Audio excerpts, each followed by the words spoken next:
Here's how to set up and play the RetroArch emulator on the Xbox Series X and Series S. If you want to enjoy games from times gone by, the Xbox Series X and Series S are especially great. Many older consoles can be emulated on the latest Microsoft consoles, all through something called RetroArch. To set up and play RetroArch emulators on the Series X and Series S is surprisingly easy. You just need to follow my instructions carefully and prepare to shell out a few quid to enable the dev mode on your console. Do so and you can play games from the PS1, GameCube, Sega Saturn, Sega Dreamcast, PSP, Sega Mega Drive, Super Nintendo, GameCube, and a whole lot more. Even PS2 games, unlike on the PS5. I will say that it can be visually difficult to go back a generation or few, but honestly you forget if the gameplay is great, and nostalgia can go a long way. Graphics are really not everything. RetroArch is a great bit of software, kudos to its makers and the emulation community in general. Just bear in mind that it is a work in progress, so some games and emulators will work better than others. The odd moment of troubleshooting is to be expected. Before we do anything, go and download the files listed in the YouTube video description. None of the files are especially large, but then not everyone has speedy downloads. As for the legal bit, most emulators are legal to download and use, at least in my country. It's the obtaining of certain assets, such as game files or a copy of a console BIOS, that can get you in trouble with the law. You are, however, okay to make use of physical games and burn them to a digital file. Emulation is a bit of a grey area, really. Yes, that means there's an incentive to dig out your old collection from that spiderweb-ridden loft, or go game shopping. Anyway, be sure to like, subscribe, and put your concentrating cap on.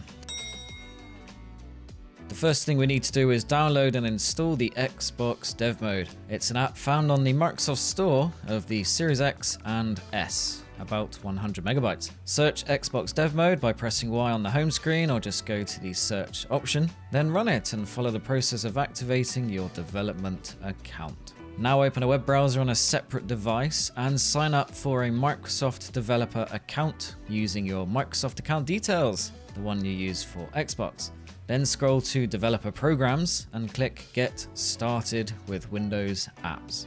Now sign up for a Windows App Developer account. Fill out all the details and pay US $19 or £12 or whatever it is in your currency to become a developer. You only pay once. Choose individual for account type unless you plan on making games or apps for business. Confirm your details, then select Go to Dashboard. Now go to the aka.ms/activate Xbox URL on screen. You will now see your Manage Xbox One Consoles tab. Hit the plus icon on the right and then enter activation code. Now enter the on-screen 6-digit code displayed on your Xbox Series X or Series S. Now hit the pen button to edit the Xbox name, call it whatever you fancy, and save. Meanwhile, the Xbox Dev Mode app should be activating your console. Hit switch restart when it tells you to. This bit can take a few minutes, so consider making a hot beverage. Eventually, you will see the rather bland but functional Xbox Dev Mode home screen. Make sure your Series X or Series S is connected wirelessly or via an Ethernet cable to your router. Then scroll down to Xbox Live and add your Microsoft account, the one you use for Xbox, same as before. Then on the right under Test Accounts, hit Add Existing and enter your Microsoft account credentials. Follow some on-screen options such as sign in and security preferences. I like instant sign in, but if you don't want it, don't enable it. Now we need to enable remote access so you can transfer files from your PC to Xbox Series X or Series S. Go to the Dev Mode home screen on your console and press Remote Access Settings in the bottom right. Set a username and password if you like, you don't have to, and enable the Xbox Device Portal option. At this point, I would head to the Developer home screen, then go to Manage Dev Storage and choose how much internal storage can be used by RetroArch and any other installed software. Remember that allocated storage here will eat into your total storage limit. How much you allocate depends on how many games you will want to store. I have 21 gigabytes for now. I think the default is 5 gigabytes. To help you decide, PS2 games can vary between a few hundred megabytes and 4 or more gigabytes. Retro games can be much smaller, such as on Mega Drive and SNES. Bear in mind that an allocation size adjustment appears to format the existing part of the drive you allocate. So if you decide to change the allocation size later, you may find everything is gone, RetroArch included. This does not affect your files in the normal retail mode, at least it shouldn't, so games will not vanish or anything bad like that. Now go to your web browser and type in the URL you can see under remote access 192.168.8. blah blah blah.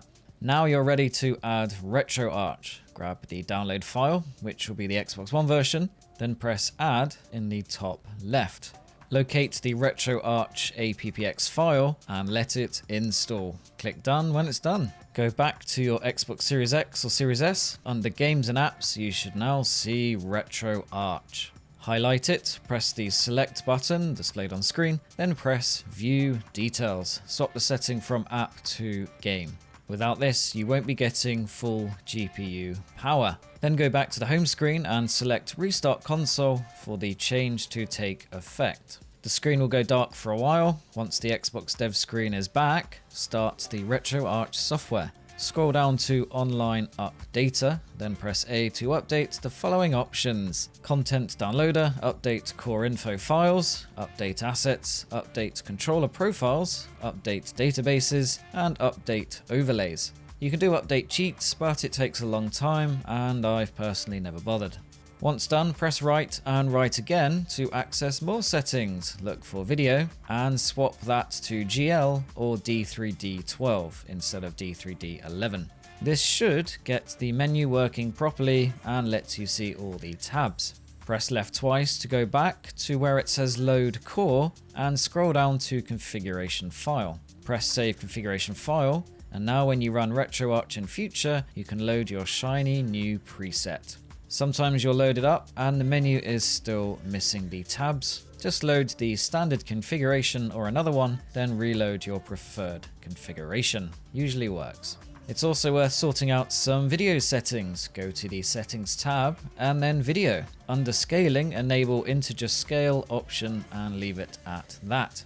You can also enable bilinear filtering, but this blur, although authentic for some emulators, particularly the older ones, is best left off in my opinion. Full screen or windowed, you can choose. You can also choose a display ratio such as 16:9, which is common these days, or let the core decide. I'll be talking more about cores in another video, not the band.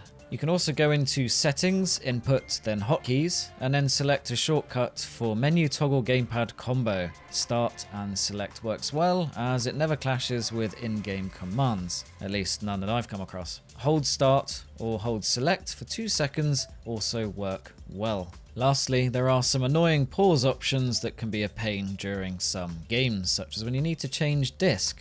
Wow, that's old school. So go to settings, user interface, and then disable pause content when menu is active and pause content when not active. Save your configuration again, and now you can start to look for emulators. And that's it for my how to install RetroArch on the Xbox Series X and Series S guide. I'll be doing more guides to setting up actual emulators within RetroArch, including one for the PS2. If that sounds good to you, be sure to like, subscribe, and let me know in the comments. I shall see you in the next video. Take care, bye.